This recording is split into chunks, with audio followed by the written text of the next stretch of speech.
생각하면서 읽어봐. 나 무슨 생각하면서 읽었는지.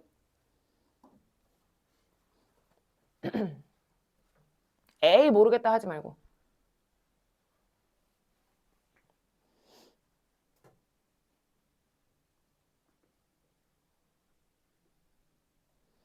영호야 자는 거 아니지? 읽고 있어요. 어.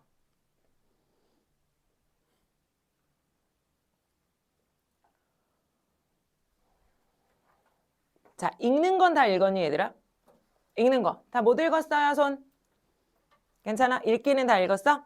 오케이. 자 그러면 선생님 이렇게 질문하는 친구가 있어. 첫 번째. 선생님 요 세트는 몇 분 안에 풀어야 돼요? 몇 분 안에 풀어야 돼요? 이런 거 되게 자주 묻지. 그리고 문제집 같은 거 보면 뒤에 몇 분 안에 풀어야 된다고 막 이렇게 초식에 막 나와 있단 말이야. 그러면 내가 만약에 그 시간 안에 못 풀면 뭐일 것 같아? 병신되는 느낌이잖아. 나 망했구나 이런 느낌 들잖아 얘들아. 몇 월까지는 육모 보기 전까지는 나 시간 안 재고 풀어도 돼요. 육모 보기 전까지. 특히나 사실은 내가 3등급 언저리까지밖에 안 된다라고 생각하는 사람들은 시간 재지 않고 푸는 게 맞는 겁니다. 특히 연습할 때, 숙제할 때는 한 지문을 1시간 동안 계속 읽으셔도 괜찮아요. 아직은 시간 재지 마세요. 왜냐면 얘들아 좀 냉정하게 얘기해서 80분 동안에 45문제를 푸는데 이거 80분 안에 45문제를 다 읽고 풀 수 있는 아이들은 전체 몇 프로 정도 될 것 같아? 전체 몇 프로 정도 될 것 같아? 이거 끝까지 다 읽고 그래도 나 날리지 않고 다 풀었어요 하는 친구는 몇 명 정도 될 것 같아? 10명 중에? 3명? 1명? 되게 짜다. 주야 우리 민서는 2명. 또 3명? 자 그럼 생각해봐. 3명이면 몇 프로야? 30%지. 우리 등급으로 따졌을 때 30%는 몇 등급이야? 몇 프로까지가 3등급이야? 23%까지가 3등급 아니야? 그럼 30%면 몇 등급이야? 4등급 때 애들도 45번까지 다 푼다는 얘기잖아. 그럴 것 같아? 안 그럴 것 같아? 안 그럴 것 같지? 그럼 생각해봐. 2명이라고 치면 몇 프로야? 20%잖아. 20%면 몇 등급이야? 3등급이지. 23%까지가 3등급이니까. 그러면 3등급 때 아이들까지는 다 끝까지 읽을 것 같아? 아닐 것 같지? 맞아요. 3등급이 딱 그 경계야. 3등급 중에 끝까지 다 푸는 애가 있고요. 못 푸는 애가 있어요. 근데 얘들아 되게 웃긴 건 뭔지 알아? 2등급 중에도 끝까지 못 푸는 아이가 있어요. 끝까지 못 푸는데 나 푸는 내용은 다 맞추겠다라고 생각하고 하는 친구들이 있단 말이야. 그래서 2, 3등급은 끝까지 가는 애와 못 가는 애가 섞여 있어요. 그럼 냉정하게 말하면 4등급부터는 제대로 읽고 끝까지 풀 수는 없다라는 거야.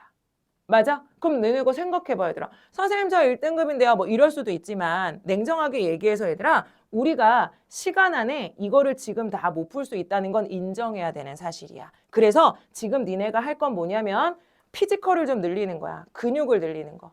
이게 뭔 말이냐면 기술을 배우는 게 아니고 내가 실제로 독해력을 늘리는 거. 그러려면 천천히 읽으셔야 돼요.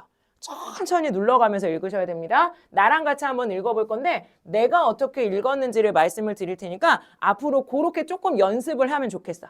연습을 하다 보면 요거는 나랑 괜찮은 것 같아.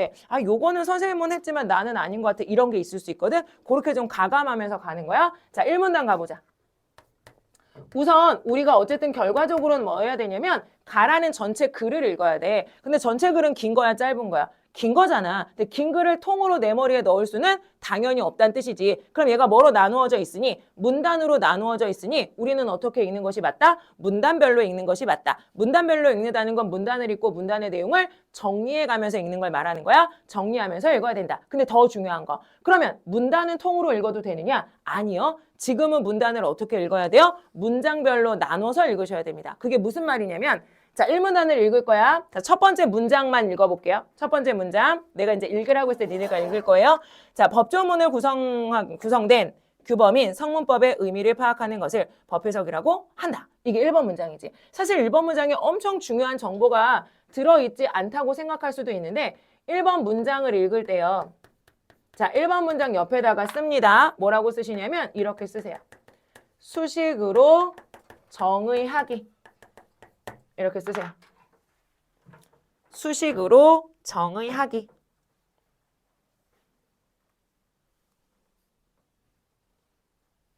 자, 요게 무슨 말이냐면 1번 문장은 얘들아 결국 무슨 문장이야? 정의 문장이야. 어떤 것에 대한 정의 문장이야? 법 해석. 그렇지. 1번 문장은 법 해석에 대한 정의야. 그럼 만약에 1번 문장을 더 쉽게 쓰려면 어떻게 써야 돼? 법 해석 1안 이라고 써야 되지. 맞아? 그런데 법 해석 1안 이라고 정의해주면 니네가 한 방에 이게 뭔 줄 알아. 정의된 개념인 걸 안단 말이야. 정의된 개념인 걸 알면 이거 중요하다 생각해? 안 중요하다 생각해? 중요하다 생각하잖아. 그런데 수능은 말이야. 수능 지문은 말이야. 문제를 출제하기 위해서 쓰기 때문에 매우 친절하지 않아요. 결과적으로 분석을 해보면 들어갈 내용이 다 들어가 있지만 이걸 교묘하게 빼놓는단 말이야. 빼놓는단 말이야. 이해하기 어렵게 만든단 말이야. 그래서 보통 수능에서는 정의를 줄 때 정의를 어떻게 줘요? 수식으로 줍니다. 그러면 이 문장은 쉽게 바꾸면 뭐라고 바꿀 수 있어? 법, 해석, 이란. 성문법의 의미를 파악하는 것이다. 이렇게 쓰면 더 쉬운 문장이지. 맞아? 그래서 수식으로 정의된 문장이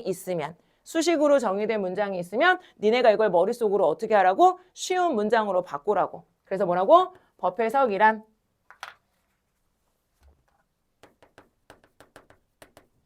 법 해석에 대한 정의해놓고 있구나. 우선 정의된 단어 하나 네모. 우리 정의된 단어 중에 중요한 단어는 네모 할 거예요.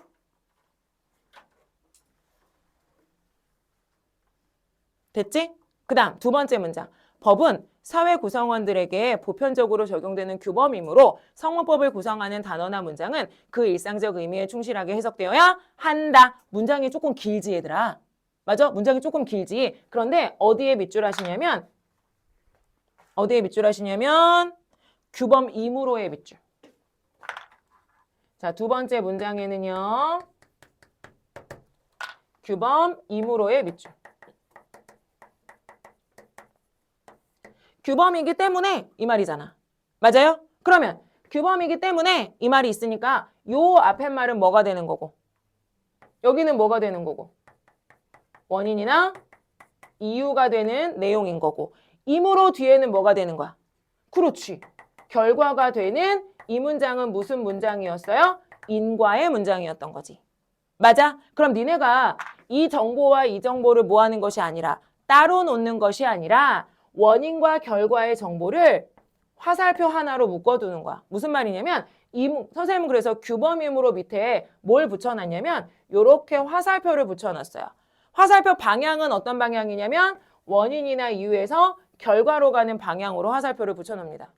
왜냐하면 이러면 어떻게 돼? 반대로 방향이 되겠지. 맞아? 그러면 앞에가 원인이고 뒤에가 결과구나 라는 걸 알 수 있어. 그럼 만약에 얘들아 너네한테 이렇게 질문했어. 어떻게 질문했냐면 성문법은 왜 일상적 의미에 충실하게 해석돼야 돼? 이렇게 너네한테 물어봤어. 그럼 너네 뭐라고 말해야 돼?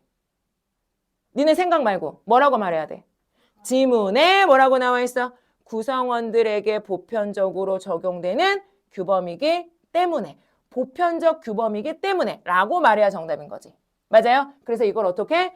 인과로 머릿속에서 처리해야 된다. 왜냐면 우리 선지를 읽다 보면 얘들아 이 내용도 있고 이 내용도 있는데 얘를 다른 관계로 설정한 선지가 있을 수 있어. 그럼 니네가 잘 낚인단 말이야. 알겠지? 관계가 어떤 건지 보셔야 되고요. 그 다음 여기 밑에다가 뭐라고 쓰시냐면 인과는 모인 경우도 많다? 이 지문은 그렇지 않지만 인과의 경우에 모인 경우도 많다? 순서나 과정을 나타내는 경우도 많다. 가로 열고 경제과학이라고 씁니다. 인과는 단순히 원인과 결과가 아니고 이게 무엇을 나타내는 경우? 순서나 과정을 의미하는 경우도 많더라. 특히나 어느 지문에서? 경제 지문이나 과학 지문에서. 그러니까 인과가 나왔을 때 인과로 처리하는 것뿐만 아니라 이게 순서상 진행되는구나 이렇게 생각해도 돼. 예를 들자면 이런 거 있어 얘들아. 우리가 과학 지문, 경제 지문 읽다 보면 뭐가 많아지면? 수요가 많아진다고 할까? 나 유동성 쓸라 했어. 자, 유동성이 많아지면 시중 금리가 어떻게 되나요? 우리 또 경제한 선생님. 우리 경제 선생님도 계시죠, 우리 반에. 경제 누가 했어? 황민서 말고 다른 친구 한 친구 있어요? 아무도 없어요? 우리 이거 지난 겨울방학에 했었는데. 유동성이 많아지면 정부에서는 시중금리를 어떻게 합니까? 유동성이 많아졌어.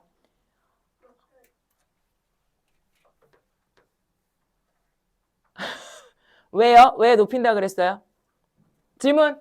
이거 지금 몰라도 돼. 유동성이라는 거 무슨 말이었어?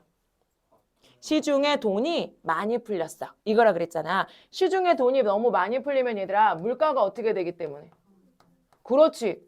올라가기 때문에 사람들이 살기가 어려워. 그러면 시중에 있는 유동성을 뭐 하기 위해서? 낮추기 위해서 시장에 있는 시중 금리를 올린다. 이렇게 말했지. 그럼 얘들아 이거 때문에 이게 일어나고 이것 때문에 이게 일어나는 거잖아. 그럼 이걸 뭐라고도 볼 수 있고 인과로도 볼 수 있지만 뭐로도 볼 수 있어? 순서나 과정으로도 얘기할 수 있지. 맞아? 그래서 인과의 경우에는 순서나 과정을 의미하는 경우도 있다라는 것까지 두 번째 문장에서 확인하시면 됩니다. 자, 마지막 이러한 세 번째 문장. 이러한 물리 해석이 법 해석의 출발점이다 라고 말했어요. 그러면 법 해석 중에 무슨 해석이요? 마지막 세 번째 문장. 그렇지. 법 해석 중에 물리 해석. 자, 물리 해석이라는 건 그럼 법 해석을 어떻게 하는 건데? 물리 해석은 법 해석을 어떻게 하는 건데? 일상적 의미로. 그렇지. 일상적 언어로, 일상적 의미로 하는 것을 뭐라고 부른다? 물리 해석이라고 부른다. 됐어요? 여기까지 읽고 나서 얘들아, 여기까지 읽고 나서 너네는 이걸 생각하면 돼. 나 1문단 다 읽었네? 그럼 1문단에서 중심이 되는 단어는 몇 개? 2개지. 맞아? 나 뭐에 대해서 얘기할 거야? 성문법을 해석하는 법 해석에 대해서 얘기할 거야. 법 해석 중에서도 누구에 대해서 얘기할 거야? 그렇지. 물리 해석에 대해서 얘기할 거야. 그럼 여기서 나 질문. 우리 이거 지난 방학에 했던 내용인데 얘들아. 법 해석과 물리 해석 중에 범위가 더 넓은 건 누구야? 당연히. 얘는 일반적 내용. 범위가 넓음이지. 얘는 그럼 상대적으로 어때? 좁음이지. 구체론이지. 독서 지문에서는 앞에 무슨 얘기 해주고 일반론 얘기하고 뒤에 뭐 한다 그랬어요? 구체론으로 들어간다 그랬어요. 그럼 이 사람이 진짜 하고 싶은 말은 일반론에 있다고 했어요? 구체론에 있다고 했어요? 그렇죠. 그러면 이 사람 누구 얘기할 거라고요? 요거 얘기할 거라고요. 선생님은 일문단만 있고 그래서 어떻게 정리했냐면 이 사람이 생각하는 물리 해석이 뭔지 나 되게 열심히 읽어야겠다. 요렇게 생각했어. 내 생각 맞는 생각이야? 틀린 생각이야? 결국에는 틀린 생각이었는데 여기까지는 맞는 생각인 거야. 왜 그런지 봐봐. 만약에 얘들아 1문단에 중심 화제가 없으면 어디까지 들어갈 수 있다 그랬어? 2문단 시작에까지도 나올 수 있다 그랬지. 맞아요? 그래서 나는 이 친구는 물리 해석에 대해서만 얘기하는 줄 알았거든. 2문단 가보자. 그러나를 보는 순간 내 생각이 끝났지. 왜? 물리 해석만 얘기하는 줄 알았더니 그러나가 나왔잖아. 그러나 뒤에 가봐요. 야, 물리 해석만으로는 파악하기 어려운 경우도 있어. 그래서 나 2가지 더 고려할 거래. 2문단에. 그러면 너네 네모 2개 해야 되지. 네모 2개 해야 되지. 무슨 해석 있고요? 그렇죠. 물리 해석 말고 어떻게 하는 것도 있고요. 체계적 해석하는 것도 있고요. 여기 네모해놨어야 되고요. 하나 더 무슨 해석도 있대요? 그렇지. 역사적 해석도 있대요. 그런데 나는 얘들아 밑줄을 여기다가 하나씩 했거든? 나는 밑줄을 하나씩 했어. 체계적 해석에 어디에 밑줄 했을까? 앞에 어디? 옳지, 잘했어. 맥락을 고려하는 걸 체계적 해석이라고 하는데 아직은 이해는 안 갈 거야. 그지? 2번째, 역사적 해석에 네모해놓고 나 어디 하나 더 밑줄 했어. 어디? 그렇지. 입법 과정. 잘했어. 자, 여기까지 읽은 다음에 선생님은 생각했어요. 그러면 법 해석이라는 것은 물리 해석으로도, 체계적 해석으로도, 역사적 해석으로도 할 수 있다는 얘기구나. 여기다가 뭐라고 쓰시냐면 대상의 나열이라고 쓰세요. 왼쪽이나 오른쪽에 쓰시면 됩니다. 2문단 앞쪽에요. 대상의 나열이라고 쓰세요. 여기서 내가 말하는 대상은 뭐고요? 법해석이고요. 법해석 얘기할 건데 나 몇 가지 얘기할 거야? 물리, 체계, 역사. 3개 얘기할 거야. 그랬으니까 뭐 한 거야? 나열한 거지. 맞아? 그럼 얘들아, 만약에 앞쪽에 내가 설명하고 싶은 중심 소재가 뭐 되어 있으면 나열되어 있으면 앞으로 내용 전개 어떻게 될 거라고? 나열된 대상을 순서대로 설명한다.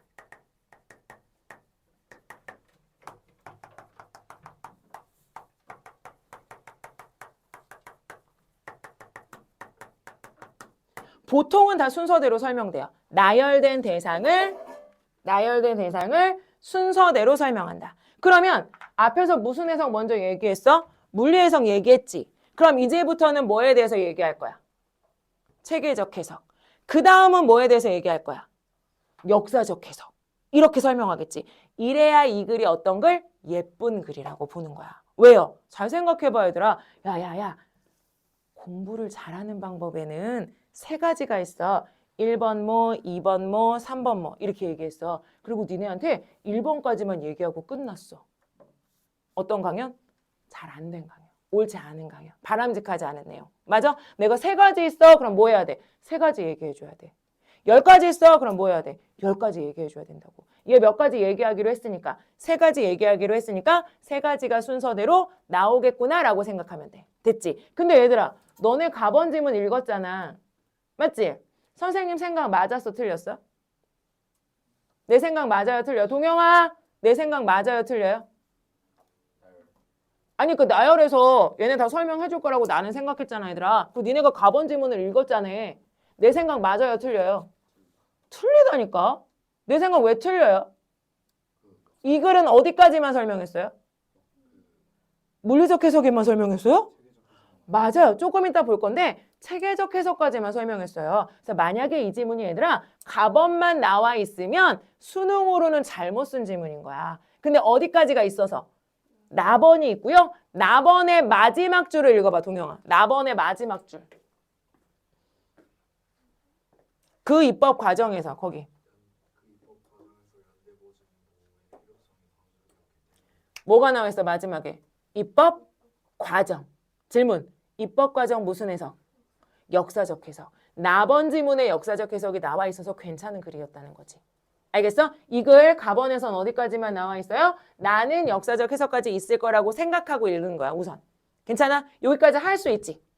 나열되어 있으면 나올 거다라고 생각하고 나오는 게 핵심 내용인 거야. 됐어요? 자, 그 다음에요. 체계적 해석, 입법 과정에서 논의된 의미를 파악하는 것이 역사적 해석 등의 내용이 있다. 그 예로서, 그의 밑줄, 그 밑줄. 이거 뭐라 그래? 이거 지시어. 맞아. 지시어 있으면 어떻게 하라 그랬어? 옳지. 구체적 의미 찾기.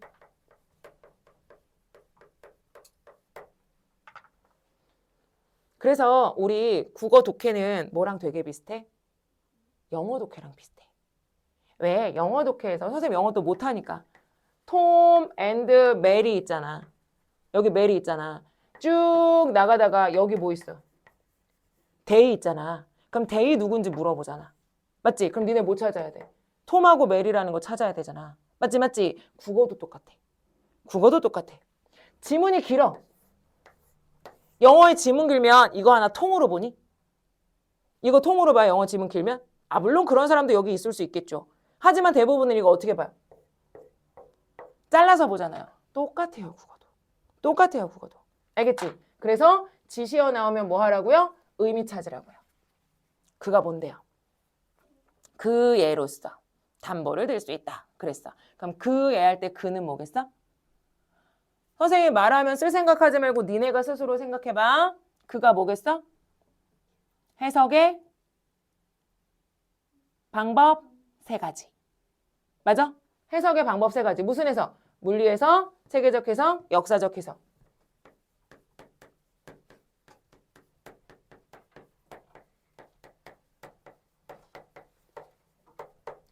법 해석 방법 세 가지 설명하기 위해서 나 뭐를 예로 듣게?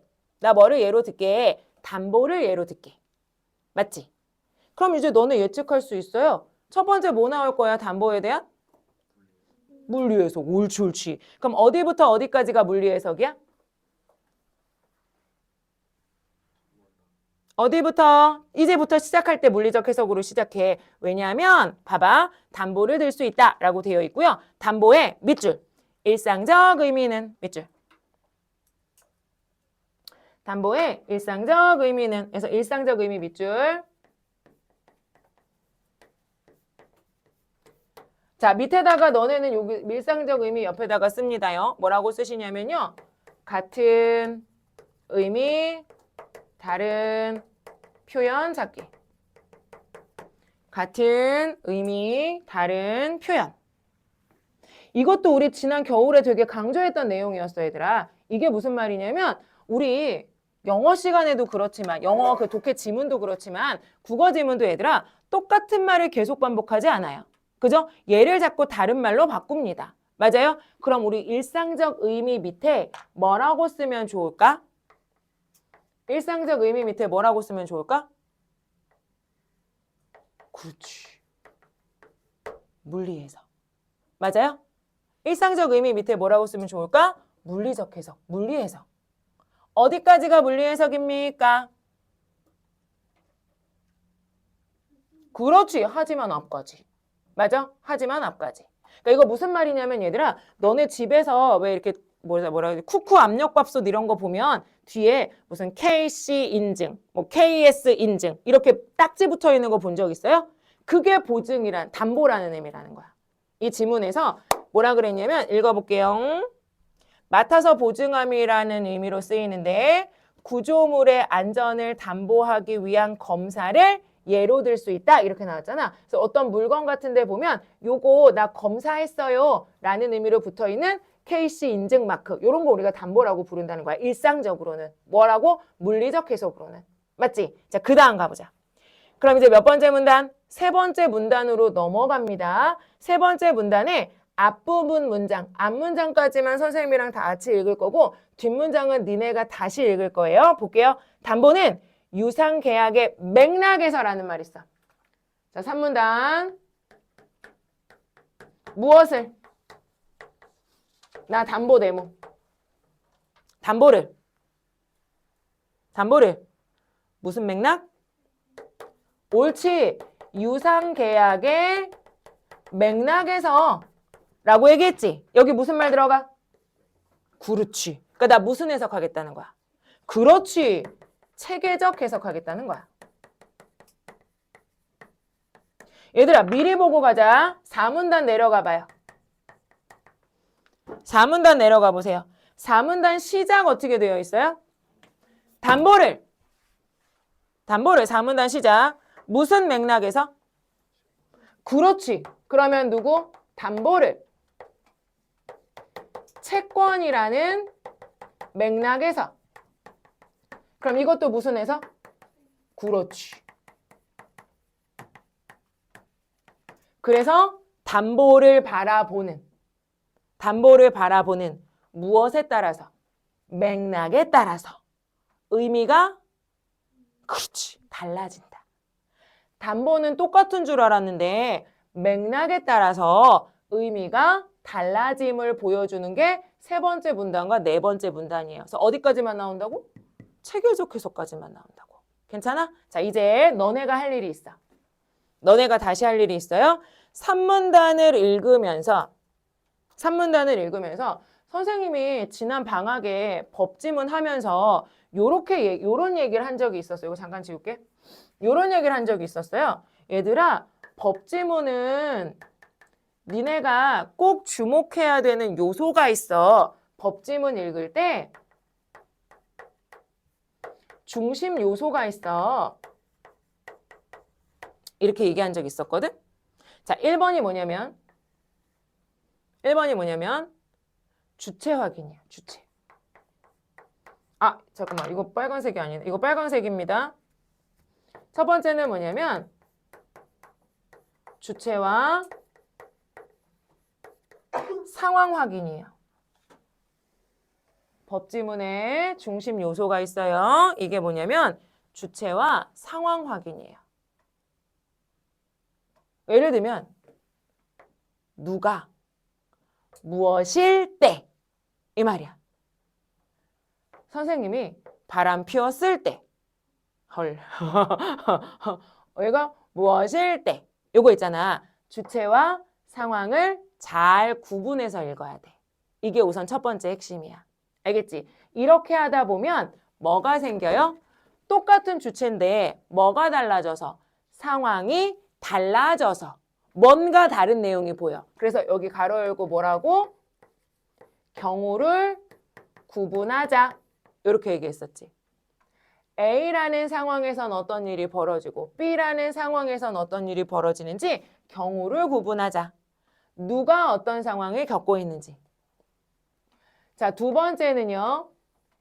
이 법칙이, 이 법률이 어떤 조건에서 실행되는지. 어떤 조건에서 실행되는지. 조건 혹은 요건이 나오면 이건 매우 중요해. 이 지문에 있어. 조건이나 요건이 나오면 매우 중요합니다. 그거 표시해야 돼. 그리고 문제 어떻게 구현돼? 조건이나 요건 주고 나서 이러한 조건이 있을 때, 이러한 조건이 없었을 때 이런 식으로 나오겠지. 조건이나 요건 확인. 세 번째, 그래서 결과가 어떻게 되는데? 얘 벌 받는데 안 받는데? 얘 손해배상 하는 거야 안 하는 거야? 이거 체결되는 거야 안 되는 거야? 이거 있지. 결과 확인해 줘야 된다. 그래서 결국에 얘는 몇 년형을 받는지, 결국에 얘는 돈을 받을 수 있는지 없는지 이게 중요하단 말이야. 그래서 세 가지가 법지문의 핵심이에요. 세 가지가 법지문의 핵심입니다. 그래서 네 번째 뭐가 나오면 아이고야 조건문이 나오면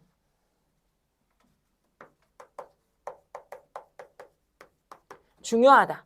조건문이 뭐야? 야, 뭐뭐 한다면 이거잖아. 그지? 선생님이 뭐뭐 한다면 어떻게 되고 선생님이 뭐뭐 한다면 어떻게 된다. 이거 조건문이 중심이다. 조건문 나오면 무조건 어떻게 읽자? 잘라 읽자. 조건문 나오면 무조건 잘라 읽자. 자, 그러면 세 번째 문단 있잖아, 얘들아. 세 번째 문단이요. 세 번째 문단을 여러분이 어떻게 할 수 있냐면 이렇게 경우를 구분해 가면서 읽으실 수 있어요. 경우를 구분해 가면서 읽으실 수 있거든요. 이 경우 구분을 옆에다 좀 써보세요. 경우 구분을 옆에다 써보세요. 요거를 잘 해야 5번 답을 맞추고 해설까지 완벽하게 할 수 있어요. 지금은 문제 맞추고 틀리는 게 중요한 게 아니고 완벽하게 내가 해설을 할 수 있냐 없냐 이게 중요한 거야. 자, 우선 니네가 한번 해보세요. 그리고 선생님이랑 같이 해보면서 비교해보자.